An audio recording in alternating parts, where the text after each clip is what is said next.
अस्सलाम वालेकुम students, hopefully you are fine.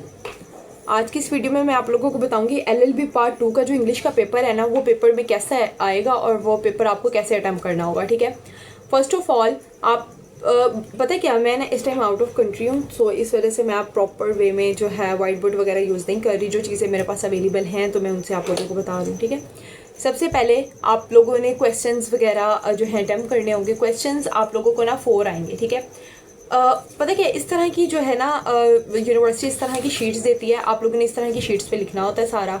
ठीक है, और जो है ना क्वेश्चन के लिए आप लोगों के बेसिकली 2 शीट्स होनी चाहिए, मतलब 4 शीट्स, 2 साइड 1। ठीक है, ये हो गया 2, सॉरी इसमें बताती हूँ 1 2 3 और ये 4, यहाँ तक आपका मस्ट होना चाहिए। ओके, तो सबसे पहले आपके पास आएंगे क्वेश्चंस। 4 क्वेश्चंस आएंगे जिसमें से आपने 4 में से 2 को अटेम्प्ट करना है। ठीक है, 10 मार्क्स का एक क्वेश्चन होगा। टोटल मार्क्स जो होंगे ना वो होंगे 20। उसके बाद आप लोगों के आएगा पार्ट ग्रामर का। पंचुएशन होगी फर्स्ट पे, पंचुएशन आएगी 5, कोई चॉइस नहीं है इसमें, 5 आएगी और ये 5 ही आपको अटेम्प्ट करना होगा। और ये इसके मार्क्स हैं 10, मतलब 2 मार्क्स की एक पंचुएशन है। उसके बाद आ जाता है करेक्ट एरर्स। ठीक है, आप लोगों के पास सेंटेंस आएंगे जो कि मतलब मिस्टेक होंगी उसमें, आपने उसको करेक्ट करना है। वो होंगे 10 मार्क्स के होंगे। ठीक है, और 10 ही जो है सेंटेंस होंगे और 10 में से 10 ही करने, कोई चॉइस नहीं है इसमें।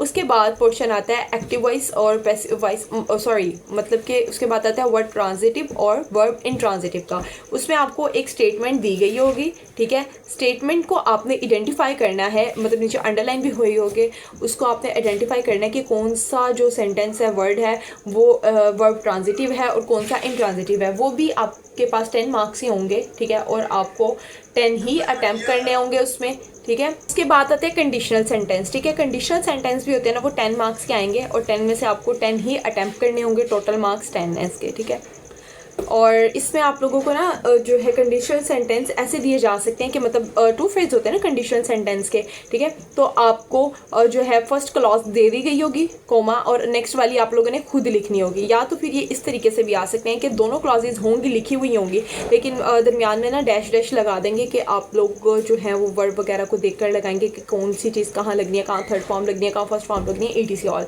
इसके बाद आता है आपकी जो है पैसेज, प्रेसी, मतलब प्रेसी होती है एक छोटा सा मतलब पैराग्राफ आपको दिया गया होता है, आपने उसको ना प्रेस से समराइज करके उसको लिखना होता है और उसका टाइटल देना होता है। ठीक है, ये 10 मार्क्स की होती है टोटल। इसमें 2 मार्क्स होते हैं वो टाइटल के होते हैं और 8 मार्क्स होते हैं वो प्रेसी के होते हैं। इसके अलावा आप लोगों को आता है लेटर। ठीक है, सॉरी लेटर कह रही हूँ, एप्लीकेशन। एप्लीकेशन जो होती है ना वो 20 मार्क्स की एप्लीकेशन होती है। और जो है ना इसका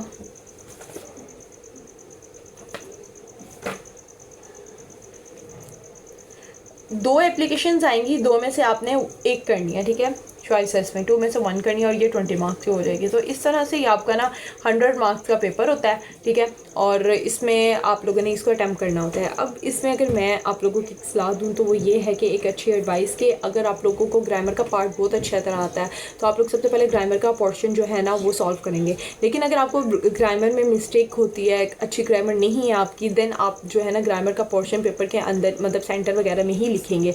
ओके, तो उसमें आप लोग ये भी कि जो ग्रामर है ना, आप लोगों ने उसका क्वेश्चन नहीं लिखना। ठीक है, मतलब कि क्वेश्चन पेपर होता है ना, क्वेश्चन लिखे होते हैं उस पर। ठीक है, और आप लोग इस तरह की शीट्स में फिर फिल करते हैं। अब जैसे फॉर एग्जांपल कोई आ गया ना, करेक्ट एरर वगैरह आ गए, ठीक है, आपने उसका क्वेश्चन लिखने के बाद नीचे आंसर नहीं लिखना। अगर आप लोग ऐसे लिखेंगे तो एग्जामिनर को एग्जैक्ट पता चल जाएगा आपकी क्या मिस्टेक है। ओके, तो आप लोगों ने क्वेश्चन की नंबरिंग देनी है, फॉर एग्जाम्पल 2 कर रही हो या 1 कर रही हैं आप। ठीक है, तो जो भी कर रही हैं ना उसकी आपने जो है वो ऐसे नंबरिंग देनी है और उसके बाद उसका ना जस्ट आंसर लिखना है। इस तरह आंसर लिखने से तो ऐसे बहुत दफ़ा हो जाता है कि एग्जामिनर को पता नहीं चलता और आपको नंबर्स मिल जाते हैं। ठीक है, तो इस चीज़ का ख्याल रखना है।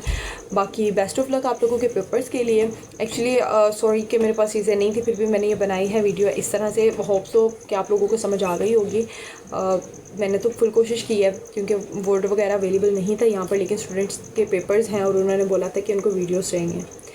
ठीक है, दुआ में ढेर सारी दुआ में याद रखिएगा। बहुत बहुत आप लोगों के लिए भी दुआएं कि आप लोगों के पेपर्स हैं कामयाबी अता करिए। अल्लाह ताला आपको। अल्लाह हाफिज़, टेक केयर।